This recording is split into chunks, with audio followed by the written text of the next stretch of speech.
Nobody in the terminal was paying attention to the woman in the corner. That was the only reason she let herself speak.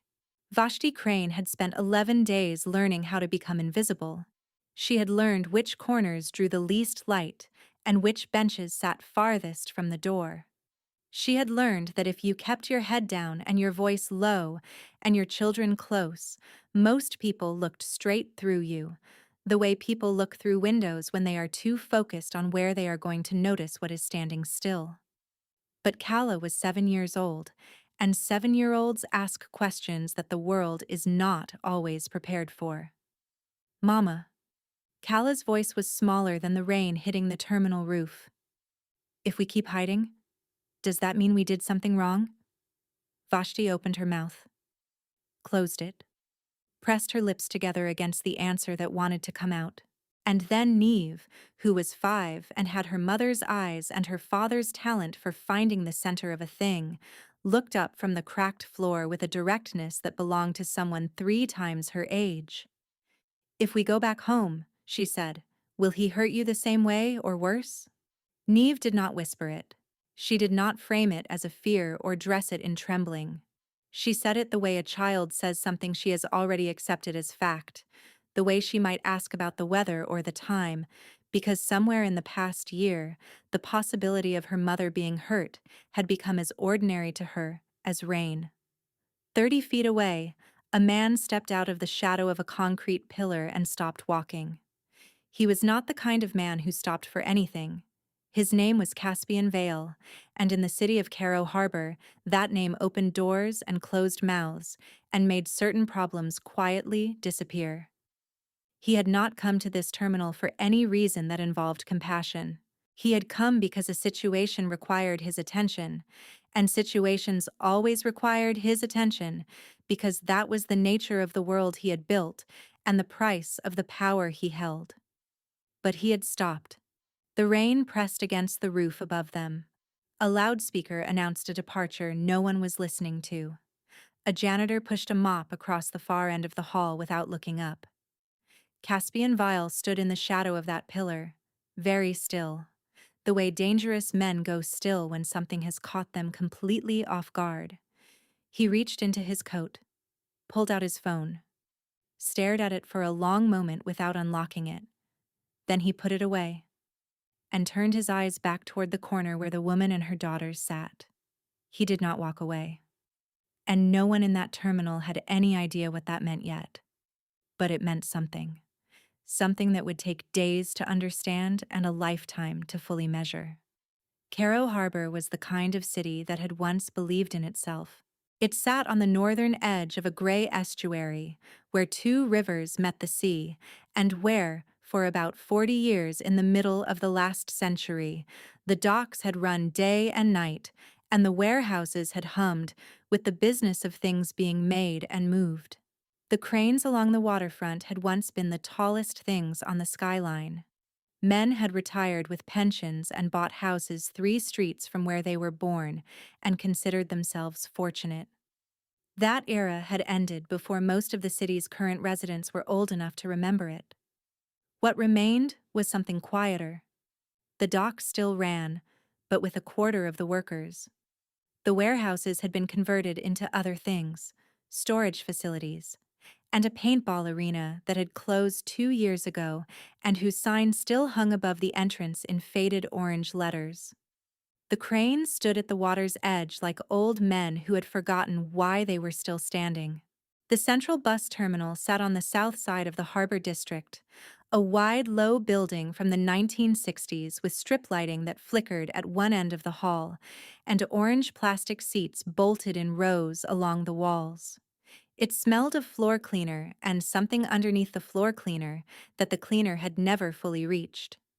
The windows were high and narrow, and on a morning like this, with the November rain coming sideways off the estuary, what little light came through was gray and thin and offered nothing in the way of warmth. It was the kind of place where people waited without expectation, where travelers sat with bags between their feet and no particular interest in the people waiting beside them, where a woman with 2 small children and a single backpack and the particular stillness of someone who had run as far as she could sit for hours without drawing a second glance. This was the corner of the city where the overlooked came to be overlooked further. This was where Vashti Crane had spent the last 3 nights, not because she had chosen it, because the shelter on Arden Street had been full on the first night and had a 2-week waiting list on the second, because the church on Fifth and Wick had offered a cot, but required documentation she did not have, because the money in her jacket pocket had dropped below $30, and $30 did not buy a room anywhere in this city, and the terminal was warm and open all night and asked no questions. It was, by the narrowest possible definition, shelter. It was also, by every other definition, a place where a woman and her daughters could not stay much longer. The city outside did not know she was here. The streets did not know her name. And the man who had filed a report with the Caro Harbor Police Department 11 days ago, the man whose house she had fled and whose fists she still felt in phantom pressure along the left side of her jaw, that man was somewhere in this city too, looking. Vashti Crane was 32 years old. She had the kind of face that would have been called striking in another life. High cheekbones, dark eyes with a depth that most people never looked at long enough to find, a mouth that still moved toward a smile reflexively even when there was nothing to smile about.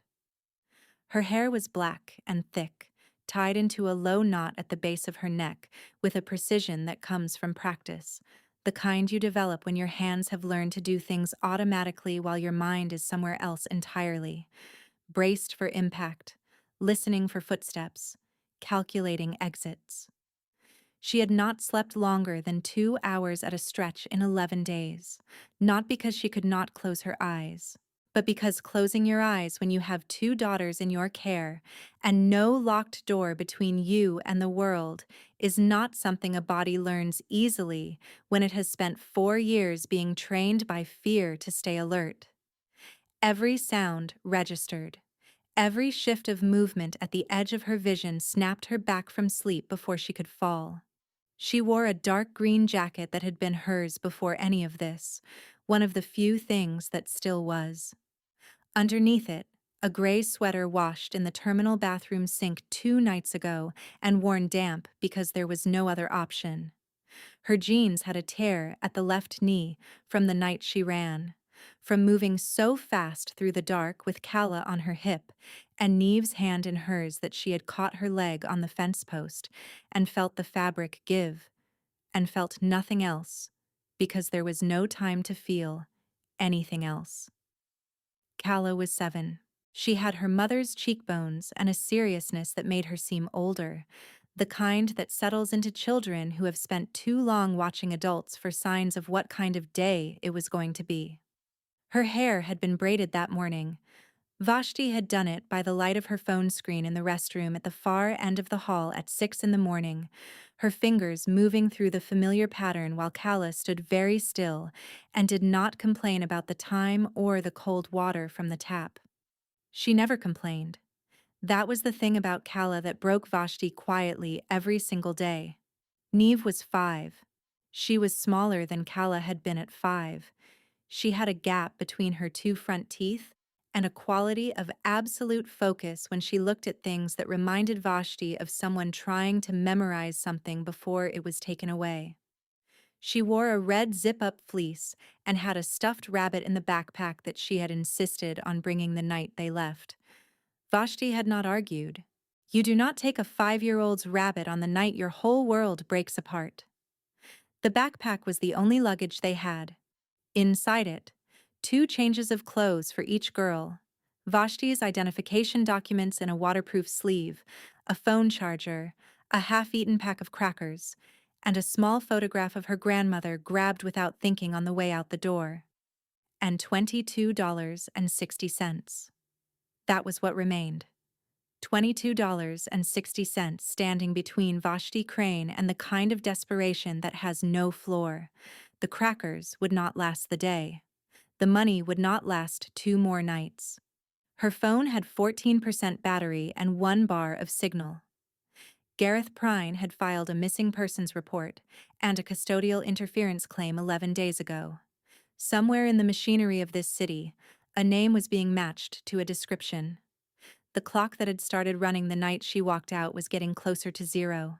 She braided her daughter's hair every morning anyway, not because it solved anything, because it was the one thing she could still do that said to her girls without words, "I am here. I am your mother. Whatever is happening to everything else, this one small, ordinary thing is still true." And if the world was going to take everything else, it was going to have to take that last. She had met Gareth Prine at a fundraiser for the Harbor District Restoration Project 7 years ago. He had been 34 and charming in the particular way of men who have learned that charm is its own kind of currency, freely given, never free. He had brought her coffee without being asked. He had remembered what she said at the beginning of the evening and quoted it back to her at the end. He had laughed at the right moments and listened at the right moments and made her feel, in a way she had almost forgotten was possible, like the specific details of who she was mattered to someone. She had been 25. She had been lonely in the way that capable people are lonely, quietly, without naming it. Working long hours at the city planning office and coming home to a small apartment and telling herself that she was building something, that the loneliness was temporary, that it was the price of ambition.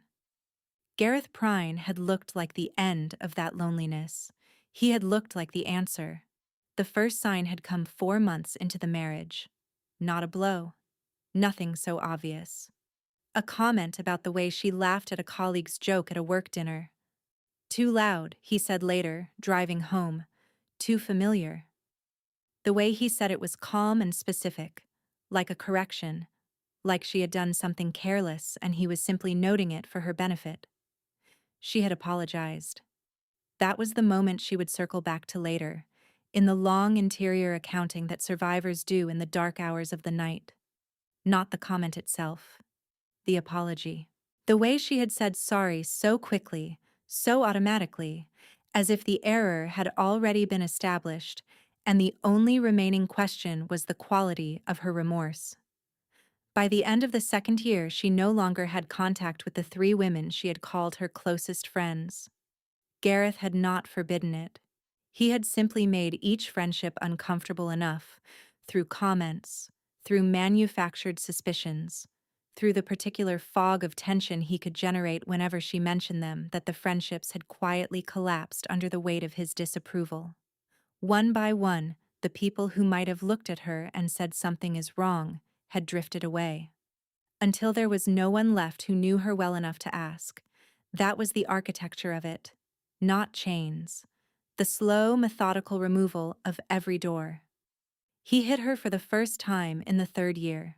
An open hand, fast in the kitchen, over something small, something that did not matter and had never mattered and was not the point. She had stood there afterward with her face turned to the wall and told herself it would not happen again, in the way that the mind will construct almost any story rather than face what a thing actually is. It happened again. And the incidents became a pattern, and the pattern became the house they lived in. And Vashti Crane, who had once been the kind of woman who fixed things, who planned things, who solved things, found herself reduced to the single daily calculation of how to make it to the next morning without giving him a reason. She had packed the bag 8 months before she used it. A waterproof sleeve for the documents, a change of clothes for each girl. Cash set aside in amounts small enough not to be noticed, 10s and 20s from grocery money, folded into the lining of a winter coat she never wore. She had told herself it was insurance, a precaution. The way certain people keep a fire extinguisher in the house, not because they believe the house will burn, but because they need to know the option exists. She had used it on the night Gareth came home at midnight and struck her in the kitchen doorway, and Calla, who had gotten up for a glass of water, had seen the whole thing from the bottom of the stairs. Calla had not screamed. She had not run. She had simply stood there in her pajamas with the glass still in her hand and said, in a voice entirely absent of surprise. "Does it hurt, Mama?" That absence of surprise was the thing that broke the last lock. Because a 7-year-old who is not surprised by violence has already been living inside it for too long.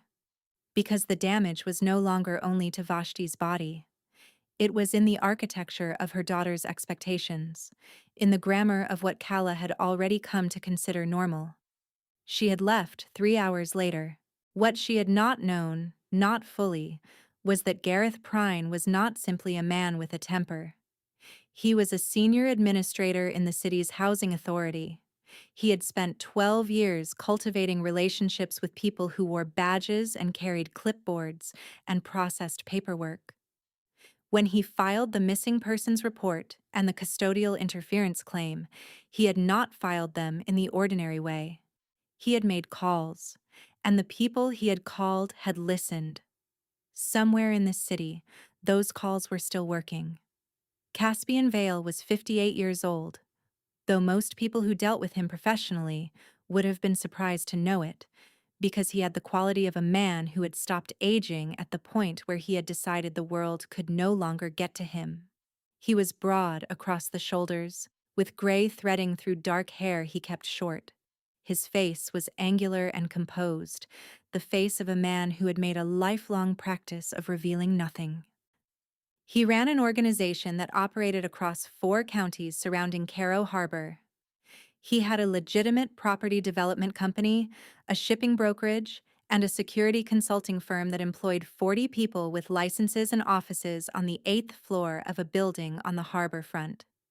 These things were true. The other things that were true were known to a smaller and more careful audience. He was not cruel by nature. This was something the people who feared him did not always understand. Cruelty requires a kind of investment, an interest in the suffering itself, and Caspian Vale had no such interest. He was precise. He was effective. He moved through situations the way water moves through terrain, finding the path of least resistance, exerting force only where force was the most efficient available option. He had walked into the terminal that morning to meet a man named Soren, who owed him a conversation about a piece of property on the harbor's eastern edge. The meeting had lasted 9 minutes. It had gone the way meetings with Caspian Vale generally went, which was to say, it had gone his way. He had been walking back toward the south entrance when he heard the child's voice from the corner. His associate, a lean and quiet man named Dace, who had worked beside him for 11 years, fell into step as he stopped. Dace did not ask why they had stopped. In 11 years, he had learned that Caspian Vale stopped for reasons, and that the reasons revealed themselves in time, and that asking before they did served no one. They stood there for almost 2 minutes. Then Caspian reached into his coat and pulled out his phone. He opened the message thread with Dace, who was standing 3 feet away, and typed 4 words. "Bring her to me." Dace read the message. He looked at the woman in the corner with her 2 daughters and her single backpack and her $22. He looked at Caspian. Caspian's face was unreadable. Dace typed back 1 word. "How?" Caspian looked at the terminal ceiling for a moment, as if the answer were written there among the water stains and the flickering strip lights. Then he typed, "Carefully. She is frightened. Do not approach her the way you approach everything else." Dace read this. He put his phone away. He straightened his jacket. And then he walked toward where Vashti sat with her daughters, because by now he understood one other thing about Caspian Vale. When the man said do something, the only relevant question was how. What Dace did not know, what Vashti Crane did not know, what no one in that terminal could have known in that moment, was why. Whether the 4 words typed into a phone by the most dangerous man in Caro Harbor were the beginning of something that would save her, or simply the next thing in a long series of things that had already nearly destroyed her, that was a question no one in that building could yet answer. And Vashti Crane had no idea the question was already in motion. Caspian Vale had been born in Caro Harbor. His father, Ren Vale, had been a licensed harbor pilot for 23 years, one of the men who guided large vessels through the estuary's narrow channels, and who was, by the standards of the harbor district, considered a professional. He was known at the Pilots Association as reliable. He was known at the church on Merchant Street as consistent. He was known at the school on Dock Road as the father who came to the recitals. What he was known as at home was something different. Caspian's mother had been a woman named Diva, originally from a coastal town in another country, who had come to Caro Harbor at 23 with the particular courage of someone who has decided to trust someone else with the direction of their life. She had learned English thoroughly and quickly, and then spent the next 16 years using it primarily to answer questions in a way that would not provoke anything. She had been a precise and organized woman. She had kept the house in a way that reflected the effort of someone who had learned that visible disorder could become a starting point for other things. She had sewn Caspian's school uniform patches by hand because the machine-sewn ones were never quite even. She had written letters home every Sunday in a language Caspian never learned.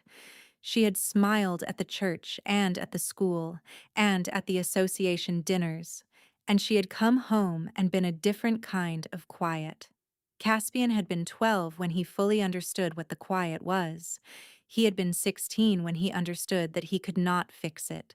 His father was not the kind of man you reported to the police in Caro Harbor in those years, because his father knew the duty sergeant by first name and the desk officer by his children's names, and had once helped the harbor patrol captain get his license reinstated after a suspension. The system that was supposed to stand between a woman and the violence being done to her had, in their specific case, been quietly populated with people who would return a phone call to Ren Vale before they would act on a complaint from Diva. Caspian had watched his mother calculate this. He had watched her measure the distance between the idea of leaving and the reality of what leaving looked like when the infrastructure that was supposed to make it possible had been compromised at every point that mattered. She had left eventually. When Caspian was 19 and large enough and angry enough that the balance of the house had shifted in a way his father could no longer ignore. She had left, and she had been safe, in the technical sense of the word, for the rest of her life. But she had been 51 years old by then, and the 23 years of that marriage had taken something from her that safe could not give back. Caspian had spent the next 4 decades building a different kind of infrastructure. One that did not depend on desk officers or duty sergeants, or the goodwill of men who knew each other by first names. He had done things in the construction of that infrastructure that he did not examine closely in the light of day. He was not a man who pretended otherwise. But he was standing in a bus terminal in November, watching a woman with 14% battery and $22 count her options. And what he was watching was his mother in a different body in a different decade, with the same arithmetic. A husband who had spent years building institutional reach, a system with compromised access points, 2 children absorbing the grammar of violence as if it were a second language being taught at home. Gareth Prine's name had meant nothing to Caspian before this morning. But Caspian had people who could make a name mean something in under an hour, and he had already sent a separate message to one of his people before Dace had finished reading the first text. What came back was precise and damning. A man who had traded years of professional goodwill for personal leverage, who knew exactly which doors to knock on, and which names to use when he wanted paperwork to move. Yes. He had seen this before. He had lived a version of this before. He knew exactly what this was, and he knew exactly how it ended when no one intervened, and he had spent 30 years making sure that certain things did not end that way in his city when he had the capacity to prevent it. He watched Dace cross the terminal floor toward the corner where the woman sat. And something behind Caspian Vale's composed and unreadable face settled into a certainty the way anchors settle into harbor mud. Slowly, without drama, but with a weight that nothing was going to shift. Dace approached the corner of the terminal the way he had been told to approach it, which was nothing like the way he usually approached anything. He stopped 8 feet away and crouched slightly, Not to seem smaller exactly, but to remove the looming quality that tall men carry in confined spaces, the vertical dimension that makes women who have learned to read threat in body language take an involuntary step backward. I am not going to come any closer unless you ask me to, he said. Vashti had seen him coming from the moment he left the far pillar. She had already shifted the girls behind her with one arm, the automatic geometry of a woman who had spent years positioning herself between her children and whatever was in the room. Her phone said 12%. Her money said $22.60. Her option said nothing useful. I am not interested, she said. Whatever you are selling. I am not selling anything. Dace kept his hands visible. The man I work for would like to speak with you. That is all. You can say no. If you say no, I walk back to where I came from, and you will not see either of us again. Vashti studied him. She had become an expert in reading men, in finding the gap between the face they showed and the face underneath. In Dace's face she found neither warmth nor cruelty, only a quality of professional steadiness, the face of someone who had been given careful instructions and intended to follow them exactly. Who is he? She asked. His name is Caspian Vile. She did not recognize it. In Caro Harbor, you either recognized that name immediately, or you did not know enough about the city to recognize it at all.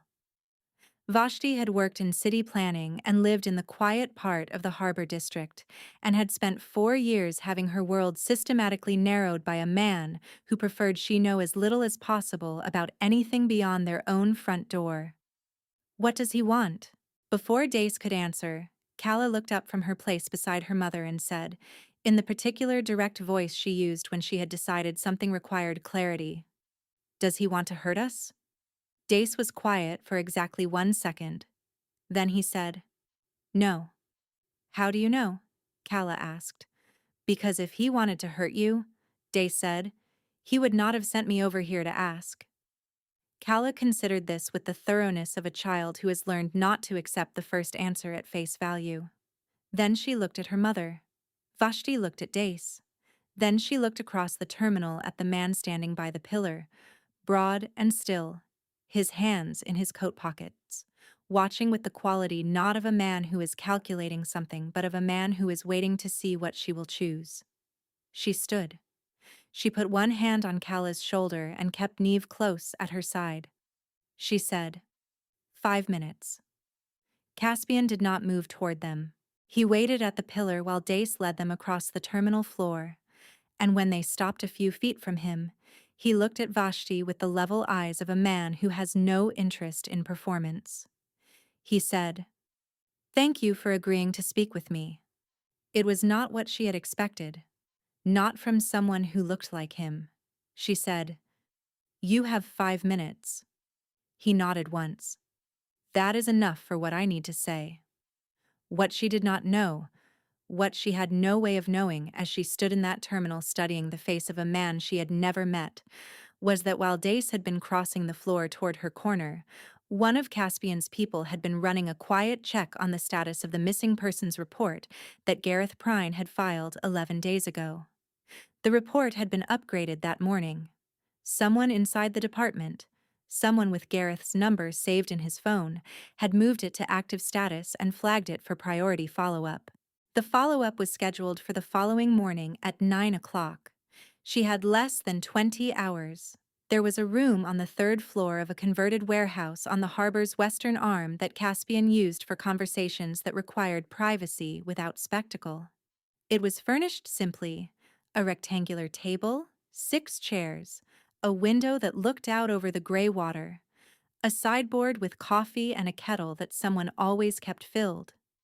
It had the quality of a room where serious things were said and taken seriously.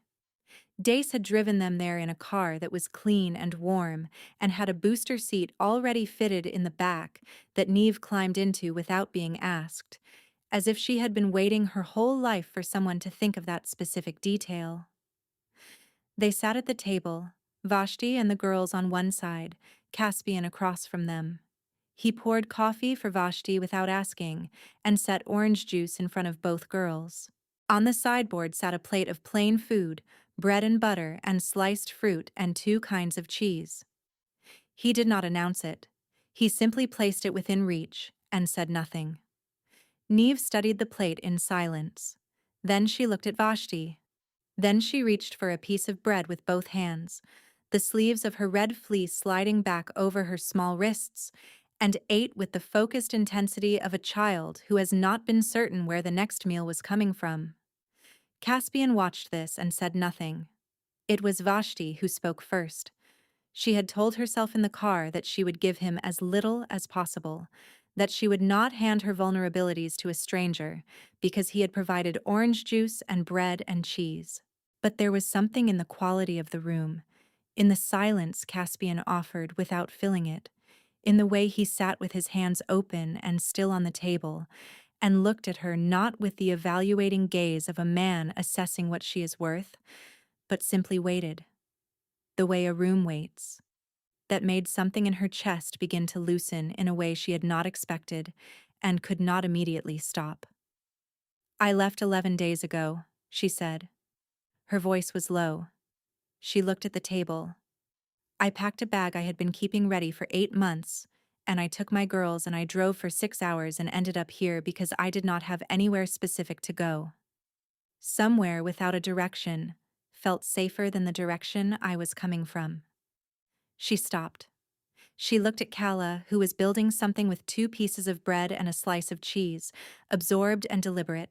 She looked at Neve, who had fallen asleep sitting upright in her chair with her cheek resting against Vashti's arm. "He was not just a man with a temper," she continued. "He was very careful. He spent 5 years making certain that I had no one left. No friends, no colleagues I was close to, no family nearby. He did it slowly enough that I did not notice the pattern until the pattern was complete and there was no one left to call." She paused. "He hit me for 3 years before he did it in front of the girls. I think he had always been deliberate about that. He knew that would be the line, so he stayed behind it. And then one night, he did not, and Kala saw it. And I understood that if I stayed 1 more week, she would grow up believing that this was what love looked like. That kindness was something men gave you in the right mood and removed when they were not." Caspian's right hand, resting on the table, closed slowly into a fist. He did not speak. She told him about the bag, about the drive, about the shelter that was full, and the church that needed documentation, about the terminal, about the $22. Then she told him the part she had not said clearly to herself until she heard it in her own voice, in this quiet room above the harbor water. "Gareth has a contact at the Child Protective Services District Office," she said. "A man he went to school with. They have lunch twice a year.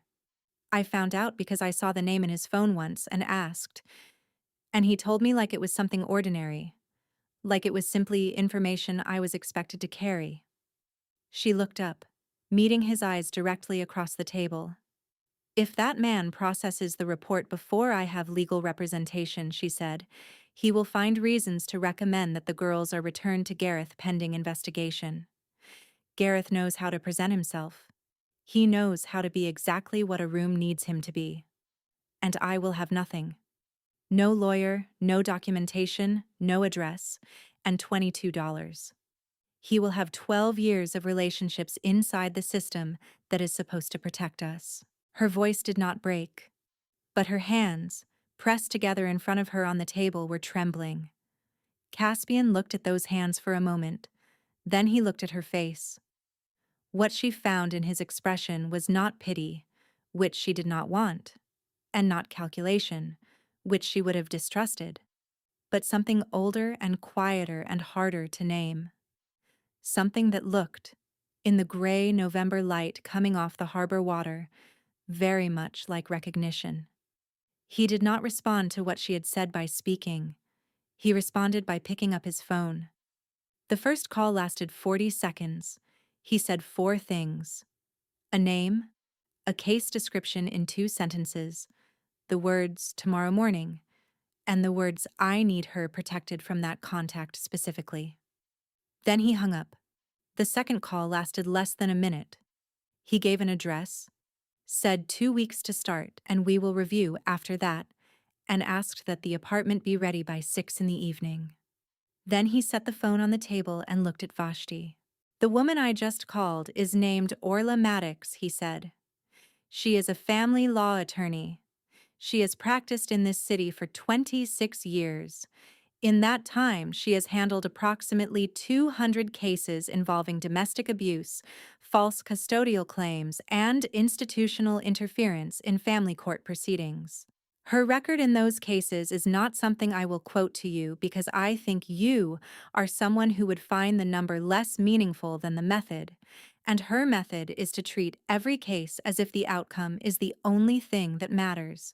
In her cases, it generally is." Vashti said, "I cannot afford.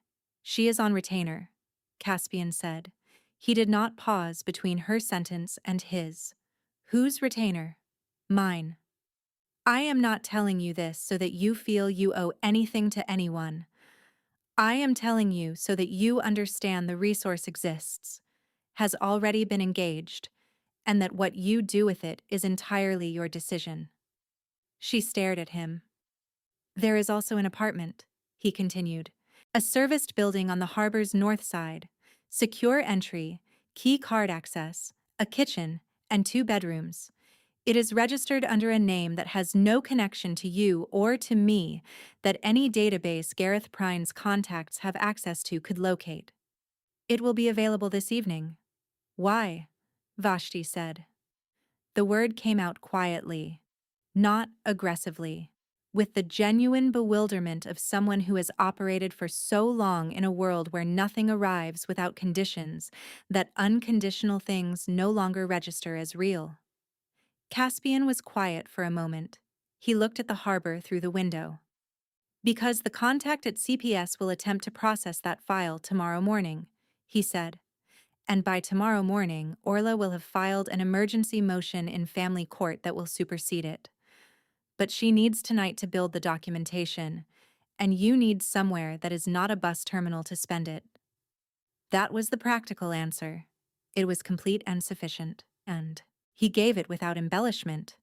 Then he said more quietly, "And because I know what it costs a child to grow up inside that kind of house, and I am in a position to do something about it. And so I am doing something about it."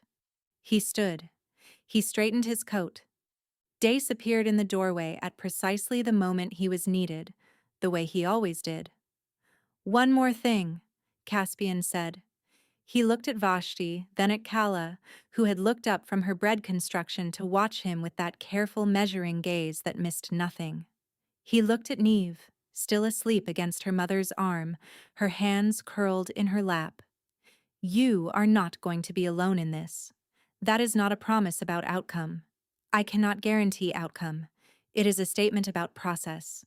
There are people moving on your behalf right now, and they will continue moving, and they are better at this than Gareth Prine's contacts are at the thing they are trying to do. That is all I can tell you." Vashti looked at him for a long moment. She was looking for the condition, the thing underneath the offer, the price that would eventually be named. She did not find it. She said, "Okay." It was the smallest possible word for the largest possible decision she had made in 11 days.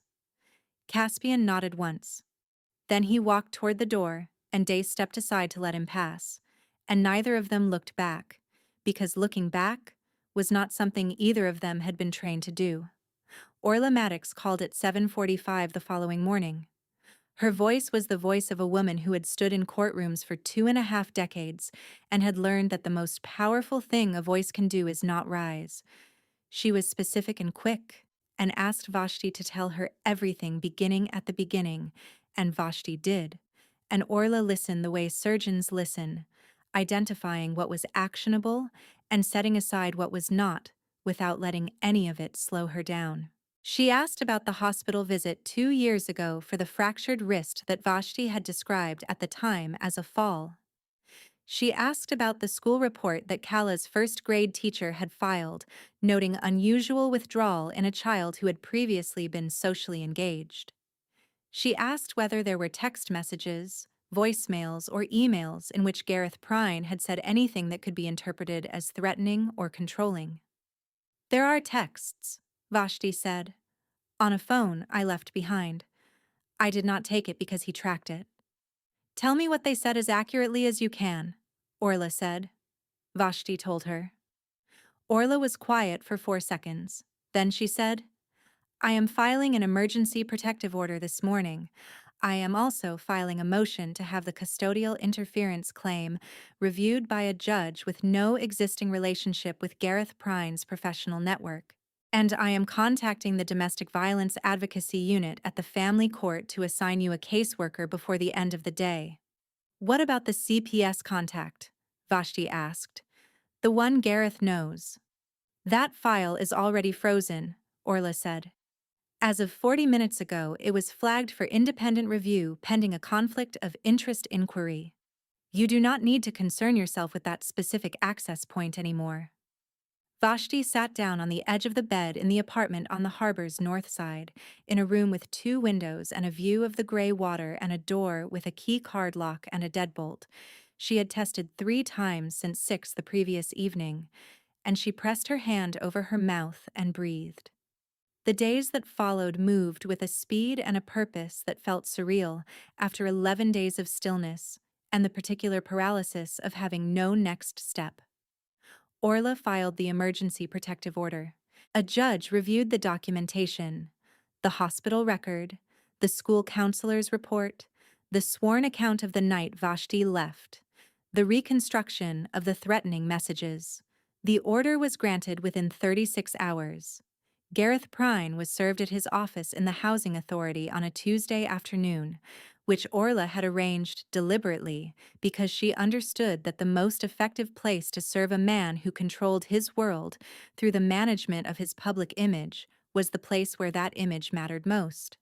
Gareth responded by calling 3 people. 2 did not return his calls. The third told him, in the carefully indirect language of men who are distancing themselves from a situation that has become too visible, that this was probably something he needed to let his lawyer handle. He called his lawyer. His lawyer reviewed what Orla had filed and told him that the emergency order was solid. The custodial interference claim was difficult to sustain against the abuse documentation, and the conflict of interest inquiry into the CPS contact had been initiated by someone with enough institutional standing that fighting it would only accelerate his own exposure.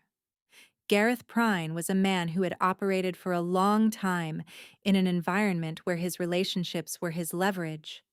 He had never had to consider what it would look like when someone else in the room had better ones.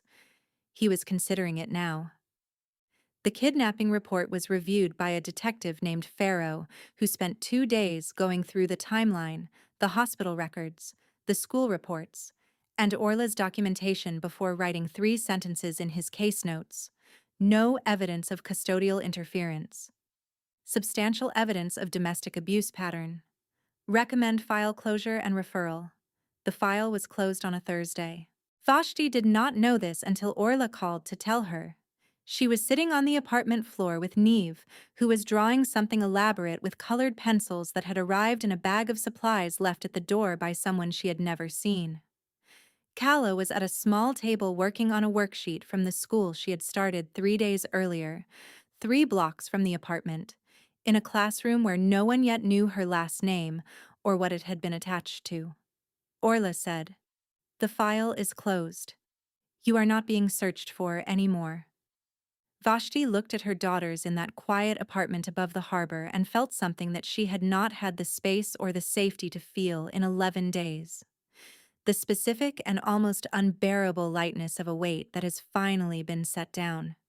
She did not answer Orla right away.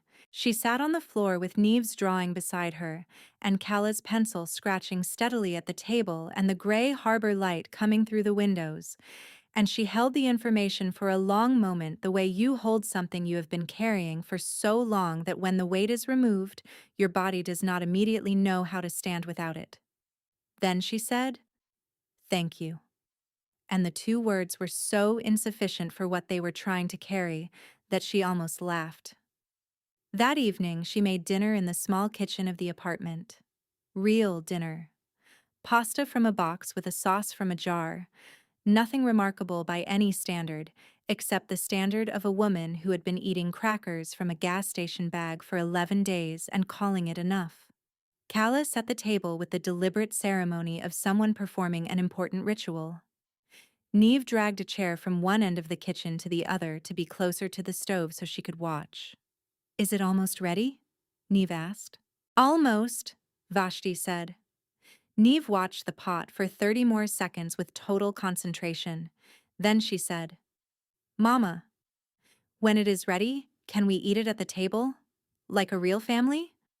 The question was so simple and so enormous that Vashti had to set down the wooden spoon and grip the edge of the counter for a moment and breathe through the thing that rose in her chest. "Yes," she said, "at the table. Like a real family." That was what Neve had needed to ask. Not whether they were safe, not whether anything legal or institutional was going to resolve correctly, whether they could eat at a table. Whether that specific ordinary thing, the thing that most families did without thinking, was available to them now. They ate at the table. Kala ate with an appetite Vashti had not seen in months. 2 full portions, and she asked for more, and then sat back in her chair with the satisfied expression of someone who has been waiting a long time to be full and has finally been allowed. She did not eat slowly. She did not save anything for later. She ate the way a child is supposed to eat, without calculation, because the next meal was not a question. Neve fell asleep at the table with her cheek on her forearm and a trace of sauce on her chin. Vashti carried her to the bedroom and laid her on the real bed with the actual mattress and the sheets that smelled like clean laundry, and pulled the blanket up to her chin. Neve did not wake. She turned onto her side and pulled her stuffed rabbit against her chest and settled into sleep with the completeness of a child who finally feels safe enough to go all the way under. Vashti stood in the doorway and watched her daughter sleep. She watched the particular quality of that sleep, the looseness of it, the depth, and the slow and unguarded rhythm of someone who was not listening for anything. It was different from the way Neve had slept in the terminal, curled tight and ready, the way small animals sleep when they are not certain the night is safe. This was something else. This was what sleep was supposed to be. Kala appeared at Vashti's shoulder. She looked at Neve. Then she looked at her mother. She reached up and took Vashti's hand without saying anything, the way children do when they have been given back enough safety to simply be children again. Then she said, "Mom." "Yes. Are we going to be okay?" "Not the way you said it before in the car and in the terminal and all the times you were saying it because you needed us not to be scared.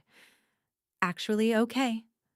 Vashti looked at her daughter, at the old eyes in the young face, at the child who had learned too early to ask the right questions and too early to know the difference between a real answer and a managed one. "Yes," Vashti said. "Actually, okay." And for the first time since she had walked out of a house at midnight with $22 and 2 daughters and nothing else, she believed it as she said it. She held Kala's hand in the doorway and cried. Not the controlled kind she had been holding behind her face for 11 days. The tight, careful tears of a woman managing her fear. The real kind. The kind that comes from somewhere that has been pressed down so long it has forgotten it is allowed to open. The kind that means something is finally, actually, over. Kala held her hand through all of it. She did not speak. She simply stood there and held on. 3 months later, on a February morning cold enough to see your breath, Vashti Crane walked past the south entrance of the central bus terminal with both daughters at her side. They were not going to the terminal. They were going to Kala's school, 7 blocks in the other direction, and they had taken this route because Neve had asked to walk along the waterfront, and Vashti had said yes without hesitating, because the terminal was a building, and a building was not something she was afraid of anymore. They were dressed warmly. Calla had a new coat, dark red, with a hood she wore up against the harbor wind, and then pushed back because she said it made her ears feel trapped. Neve had a yellow hat she had chosen herself from a rack in a charity shop, and which sat slightly sideways on her head in a way she found satisfying. Neve stopped outside the terminal entrance and pointed at a pigeon attempting to eat something off the cold pavement. "Mama, look. He found breakfast." "He did," Vashti said. "He is very good at finding things," Neve said, with the serious admiration of someone who recognizes a skilled practitioner. Calla took her mother's hand without looking up from the pigeon situation, the way she had started doing recently, not because she needed to be guided but simply because she wanted to, the way children do when they have been given back enough safety to be children again. They walked on. 2 blocks east along the harbor front, a dark car sat facing the water with the engine idling. Inside it, a man in a wool coat had both hands on the wheel and his eyes on the middle distance of the gray winter harbor. Caspian Vale had not planned to be on the harbor front that morning. He had a meeting on the 8th floor in 40 minutes, and no reason to have taken this route. He had taken it anyway, the way you sometimes choose a direction without fully accounting to yourself for why. He saw them through the windshield as they came along the waterfront path. 3 figures in the February cold, moving with the easy, unhurried quality of people who have somewhere to go and enough time to get there. He watched the woman and did not immediately recognize what was different about her. Then he understood. She was not scanning anything. She was not measuring exits or reading men or holding herself at the particular braced angle of someone waiting for a room to change temperature without warning. She was walking the way people walk when the ground beneath them has decided to hold. The older girl had her hand. The younger one had stopped to point at something in the harbor water. Something small and ordinary. And she was pointing at it with both arms wide, as if the thing she was pointing at was the most important discovery currently being made anywhere in the world. The mother and the older girl both turned to look, and the 3 of them stood there together at the harbor railing in the February cold, looking at whatever it was, for a long and ordinary and entirely unguarded moment. Caspian watched this from the car. He did not get out. He did not lower the window. He did nothing that would have turned this moment from theirs into his, because the moment was not his and had never been his. It had only ever been in his care for the period required, and that period was over. He put the car in drive. He had things on the 8th floor that would not wait, and a harbor that had been here for 200 years that would be here long after any of the specific people navigating it had moved on. He had things to attend to, and a city that ran on his attention, and a long list of situations that required him. He drove north along the harbor road and did not look in the mirror, because looking back was for people who were uncertain about what they had done. And on this morning, in this city, on this particular question, Caspian Vial had no uncertainty at all. Behind him on the waterfront path, a girl in a yellow hat said something that made her mother laugh. Not the careful, managed sound of a woman monitoring her own reactions. A real laugh. The kind that belongs to someone who has remembered that laughter is allowed. The harbor did not notice. The February wind did not stop. And somewhere in a building on the north side of the harbor, a deadbolt waited in its locked position behind a door that belonged, for the first time in a very long time, to someone who was safe enough to stop counting the days.